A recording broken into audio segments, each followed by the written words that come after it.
Good morning बच्चों।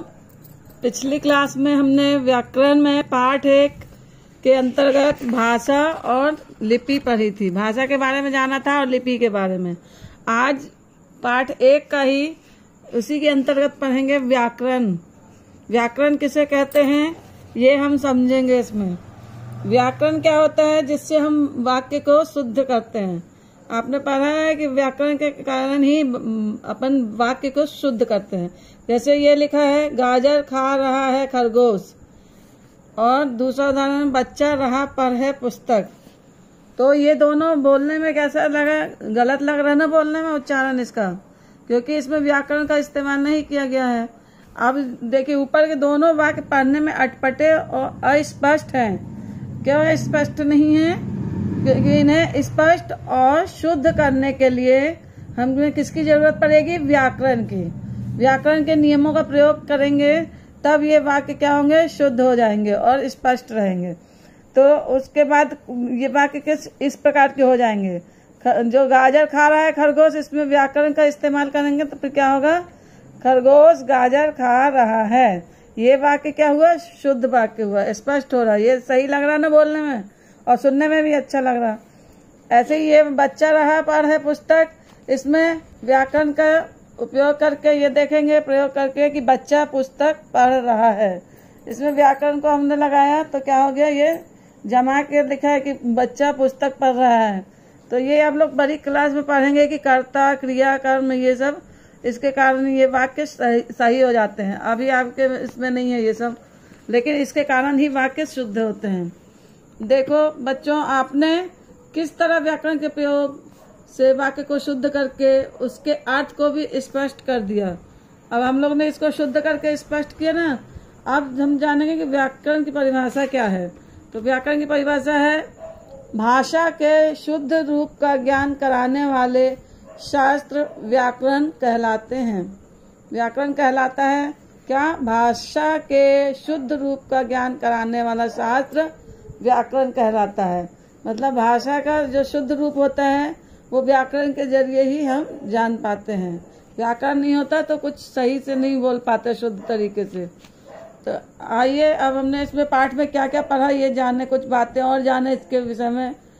हिंदी भारत की राष्ट्रभाषा मानी जाती है। अपने यहाँ की राष्ट्रभाषा क्या है? हिंदी। और हिंदी को संविधान में कब लागू किया गया? 14 सितंबर 1949, मतलब 1949 को संविधान के अनुच्छेद 343 मतलब 343 के अंतर्गत हिंदी को भारत की राजभाषा घोषित किया गया। इसलिए हर वर्ष 14 सितंबर को हिंदी दिवस के रूप में मनाया जाता है।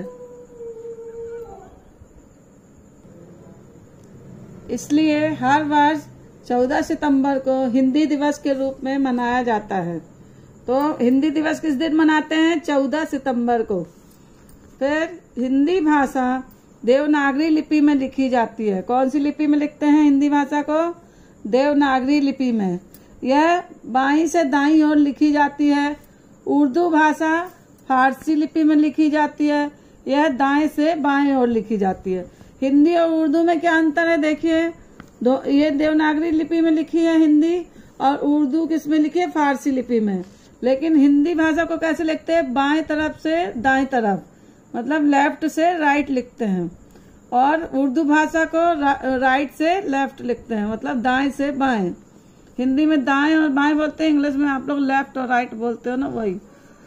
तो देख, और अपने देश भारत के बहुत से राज्यों में हिंदी भाषा बोली जाती है। इसलिए हिंदी भारत की राष्ट्रभाषा तथा राजभाषा है। कुछ प्रमुख भारतीय भाषाएं हैं।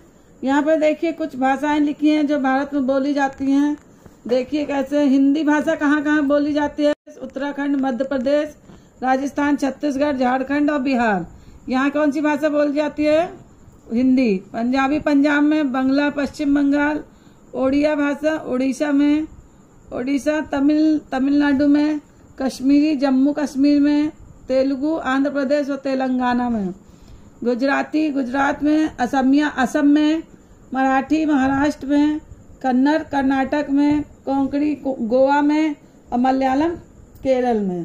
फिर अब हमने क्या सीखा, बोलकर या लिखकर। इस पाठ में हमने क्या क्या सीखा ये दिया है कि बोलकर या लिखकर अपनी बात समझाना तथा सुनकर या पढ़कर दूसरों की बात समझना भाषा है। मतलब हम अपनी बात दूसरे तक कैसे बोलते हैं, बोलकर या लिखकर बताते हैं दूसरे को, और दूसरे की बात कैसे समझते हैं, सुनकर और पढ़कर। तो ये सब क्या कहलाता है, भाषा। और भाषा के कितने रूप होते हैं, 2, मौखिक और लिखित। और हिंदी तीसरा क्या है, हिंदी देवनागरी लिपि में लिखी जाती है और अंग्रेजी रोमन में, पंजाबी गुरुमुखी तथा उर्दू फारसी लिपि में लिखी जाती है। ये सब हमने इस पाठ के जरिए पढ़ा। फिर चौथा क्या पढ़ा, इसमें हमने व्याकरण से हम भाषा को शुद्ध बोलना, लिखना और पढ़ना सीखते हैं। तो व्याकरण के जरिए हम भाषा को क्या करते हैं, शुद्ध करते हैं, शुद्ध तरीके से बोलते हैं, लिखते हैं और पढ़ते हैं। अब देखिए इस पाठ का अभ्यास कार्य करेंगे। तो यहाँ पे 3 ऑप्शन दिए गए हैं इस क्वेश्चन के लिए। इस प्रश्न का 3 उत्तर दिया है और इसमें से कौन सा सही होगा उसके आगे हम लोग टिक करेंगे। तो पहला है क, अपने मन की बात को एक दूसरे तक पहुंचाने का साधन क्या है। क्या है एक दूसरे तक पहुंचाने का साधन, वाक्य है कि भाषा है कि शब्द है। तो अभी हमने पढ़ा था ना कि अपनी बात को हम दूसरे तक कैसे पहुंचाते हैं, भाषा के जरिए। वही इसमें क्या आएगा, भाषा, टिक करेंगे। फिर ख देखिए, भाषा के कितने रूप होते हैं। तो कितने होते हैं, 2, 3, 4। तो कितने होते हैं, हम लोगों ने क्या पढ़ा था, 2। फिर गा देखिए, हमारी राष्ट्रभाषा क्या है, पंजाबी है, मराठी है कि हिंदी है। तो हमारी राष्ट्रभाषा हिंदी है। अब हम हिंदी दिवस कब मनाते हैं, 15 अगस्त को, 14 सितंबर को कि 14 अक्टूबर को। कब मनाते हैं, 14 सितंबर। फिर अब देखिए, वाक्य पढ़कर सही और गलत का निशान लगाइए।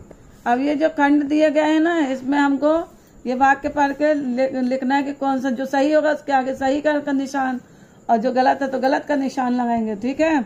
क, हम भाषा के माध्यम से अपने विचार प्रकट करते हैं। तो ये क्या हुआ, सही हुआ, क्योंकि अभी हमने पढ़ा ना कि अपनी विचार कैसे देते हैं, भाषा के माध्यम से। फिर दूसरा देखिए, भाषा के 2 रूप होते हैं, मौखिक और लिखित। तो ये भी सही है। फिर पंजाब के लोग मराठी बोलते हैं। तो पंजाब के लोग क्या बोलते हैं, मराठी बोलते हैं, नहीं बोलते हैं। पंजाब के लोग पंजाबी बोलते हैं। तो ये हो गया गलत, ये वाला वाक्य गलत है। हमारे देश में अंग्रेजी नहीं बोली जाती। हमारे देश में अंग्रेजी भी बोली जाती है हिंदी के साथ साथ। तो इसलिए ये भी वाक्य गलत हो गया कि अंग्रेजी, ये बोल रहा है कि नहीं बोली जाती, लेकिन हमारे यहाँ अंग्रेजी और हिंदी दोनों ही बोली जाती है। फिर तीसरा प्रश्न देखिए, तो इसमें प्रश्नों के उत्तर देना है अपन को। आप अपने परिवार के लोगों तथा मित्रों से किस भाषा में बात करते हैं। तो हम लोग किस भाषा में बात करते हैं, मौखिक। लिख लिख के तो बात नहीं करते घर में मम्मी पापा भाई बहन से, बोल के बात करते हैं ना। तो बोल के किसी से, दोस्त से, भाई से, मम्मी से, पापा से, सबसे क्या बोल के जब अपन बात करते हैं तो वो क्या कहलाती है, मौखिक भाषा। तो यहाँ आपको आंसर लिखना है कि हम अपने परिवार के लोगों तथा मित्रों से मौखिक भाषा में बात करते हैं। ये आप लोग को कॉपी में करना है, बुक में भी और कॉपी में, दोनों में करना है। फिर देखिए ख, भारत में बोली जाने वाली 5 भाषाओं के नाम लिखिए। तो भारत में कौन कौन सी भाषा बोली जाती है, आपको जो लिखना लिख सकते हैं 5 भाषा, लेकिन हमने जो लिखा है वो देख लीजिए। और भी भाषाएं हैं भारत में बोली जाने वाली, लेकिन हमने लिखा है पंजाबी, मराठी, गुजराती, बंगाली, तमिल। आप और भी भाषा यहाँ से देख के लिख सकते हैं जो आपको लिखना हो, या ये भी लिख सकते हैं। तो देखिए चित्र के नीचे मौखिक या लिखित लिखिए। ये चित्र हैं, इसमें देख के अपन को लिखना है कि ये मौखिक भाषा है कि लिखित। तो ये दोनों लड़कियां बातें कर रही हैं फोन में, तो फोन में मुंह से बोल रही है ना, तो बोलने वाली भाषा क्या हुई, मौखिक हो गई। ये लड़की लिख रही है कॉपी में कुछ, तो ये कौन सी भाषा हुई, लिखित भाषा हुई। तो ये लड़का गाना गा रहा है, गाना सुन रहा है, तो सुनना भी क्या हुआ, मौखिक हुआ। गाना को सुन के गा रहा है वो, तो ये क्या हुआ, मौखिक हुआ। अगर लिखा हुआ देख के गाता तो फिर वो लिखित भाषा में होता। तो ये सुन के उसको गा रहा है, मतलब मौखिक हुआ। अब आगे देखिए, ये क, कालम क और कालम ख का मिलान कीजिए, मतलब इन दोनों को मिलाना सही सही कि किसका क्या होगा। तो पंजाब का क्या हुआ, पंजाबी। गुजरात का गुजराती। पश्चिम बंगाल बंगला। महाराष्ट्र का मराठी। तो ये हो गया। अब तो रचनात्मक क्रियाकलाप में ये दिया है, इसको भी हम हल कर लेते हैं। वर्ग पहेली से भाषाओं के नाम चुनकर लिखिए। यहाँ से अपन को भाषाओं के नाम इन दोनों बॉक्स में भरने हैं जो लाइन दी गई है आपको।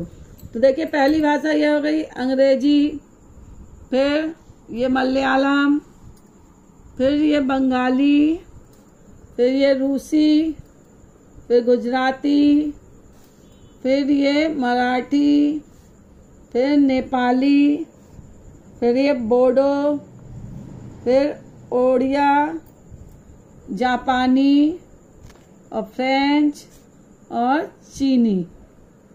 ये चीनी। तो ये हो गई। यहाँ पे अपन ने इसको भर लेंगे देख देख के यहाँ से, ठीक है। अब आज ये पाठ समाप्त हुआ। अब अगले क्लास में अगला पाठ पढ़ेंगे नया। धन्यवाद।